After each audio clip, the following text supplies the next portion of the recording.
We're designed to run, we're designed to throw, we're designed to stand, we're designed to walk. And that's what our genetics are made for. That's what our anatomy is made for. Now, when we go to the gym and we are just isolating bicep curls, or we're squatting, the percentage of time that a tribes person would spend having to push serious weight through a squat is pretty much never. Pretty much never. So let's say for someone to squat more than their body weight might happen. When would a tribes person need to do that? Even if they're picking up a fish off the ground or a rock off the ground or something, that's more of a deadlift thing in a way, but it's still pretty rare. Whereas they're walking 40 kilometers a day. So what the body's actually designed for is walking, running, throwing. And that's what tribesmen would spend their time doing all the time. And then now we're getting in the gym and we're isolating in these weird movements just to try to get hypertrophy and really strong in each muscle group. But if you see a bodybuilder run, they look stiff and slow and weird. It's kind of like if you see a robot. You know, when you see robots walking around in little videos, this is the latest robot. And they're so jolty because the technology of the robot and the way that the robot's knee joints and everything is designed, it's very complex. But the nuance and the complexity of all the different slings of the muscle groups and bone sockets throughout the body is so advanced and so perfect that it's completely smooth. And when you look in contrast to a robot moving, and they're trying to emulate the human body, but it's not through it's okay. You look at the robot, they've got their shin, maybe they've got 2 steel rods, and then they've got the knee socket, and then they've got 2 rods or 1 big, strong metal joint. And so it's jagged. It's really stiff. But what's happening in our actual body is there are thousands of muscles through our body, and they're all tensioned. That's what keeps the human body upright. It's a skeleton. If you just had a skeleton, a set of bones, without tendons, without ligaments, and without muscles, the bones will just all fall to the ground. Just like if you see a vulture that's had at a wildebeest in Africa, and you look at the carnage a couple of weeks later when it's all dried out, there's just a bunch of bones on the ground because all the meat, ligaments, and tendons are gone, all the muscles. And so what keeps it upright? What keeps it stiff and together? It's actually cross-tensioning. So the bicep and the tricep pulling at the same time keeps it taut. Just kind of like if you're pulling, if there are 2 people pulling on a rope, then it's strong and it's stable in the middle and it's held up off the ground. But you imagine all the muscles through the body as like, I'm going to just Google how many individual muscles, how many muscle fibers in the body. Okay, there are more than 600 skeletal muscles in the human body, making up around 40% of the body weight. Okay, so 600.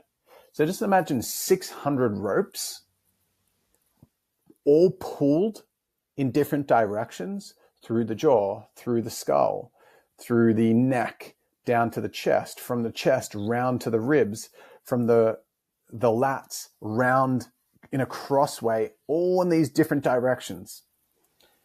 Kind of like if you're trying to tape up a box and you're like, okay, I'm going to do some tape this way, and I want to tackle it from different directions to make it as reinforced and strong as possible. If I just did tape in one direction, it's not that strong. If I do it in lots of directions, it's really strong. Just the body has got over 600 different muscles in the body, and they're going in all these different directions. So imagine ropes being pulled in a way that the tension between pulling one way, another way, 600 times is what keeps our body upright. It's tension. It's not like tension's bad, because if it was all floppy, you'd just fall on the ground. So it's cross-tensioning that balances itself out in perfection. And then when we walk, if we have a really solid anatomy, there's a way to walk and run that's smooth and perfect. And you look at the most elite athletes in the world, you got the runners from Kenya and you've got the sprinters from Jamaica, and the way that their physiology is created is not modernized and not atrophied and not deformed. It's working in tip-top condition. And the smoothness of watching Usain Bolt run versus watching a robot walk, you're seeing the perfection of the human body. Now, when we go into a gym and we're working out and we're doing bicep curls, that ain't how we're moving in nature. It ain't bicep curling. No one in nature, no tribes person ever is doing a bicep curl. Never. Why would a tribes person do a bicep curl? They might practice heaving up rocks where they're having to curve their back, they're having to use their glutes, their feet muscles, their hands, their traps, their lats, their chest, and they're heaving up the rock with all these different muscle groups. Not, let's isolate the bicep. That's actually detrimental for the interconnection between the biceps. Now, one thing that is worth Googling if you're interested is anatomy trains. Anatomy trains. Anatomy trains is a model of understanding anatomy through the perspective of strips of fascia, strips of muscles that are connected by fascia through the body, by a man called Thomas Myers.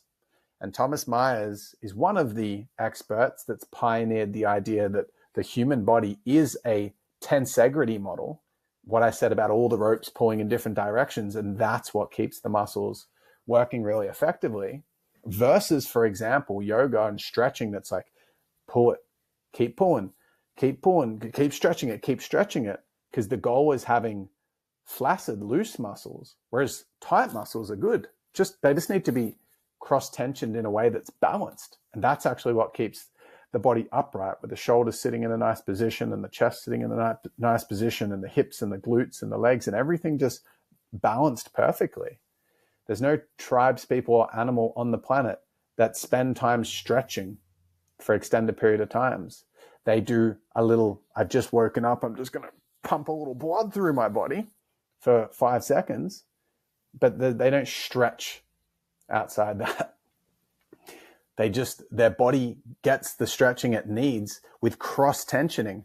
When an animal is running, if I'm running during the running technique, the full extension and motion, my body is stretching, contracting. My bicep on part of pumping the arm forward as I'm running, the bicep is activating. And then as I pull that same arm down, the tricep is activating, but not in a isolated manner, in a super complex, dynamic pulling of these 600 muscles in this unique, complex, magnificent piece of art that is so nuanced and perfect in the most complex kind of way, that trying to get in there and manufacture physical strength in a way that's not interconnected is what's doing damage. Bodybuilding and isolating. No one in nature is bicep curling. No tribes people are bicep curling. They're running and walking in an obscene amount of time, and they're spending all their time utilizing their physical body, and that's why they have such strong physical bodies.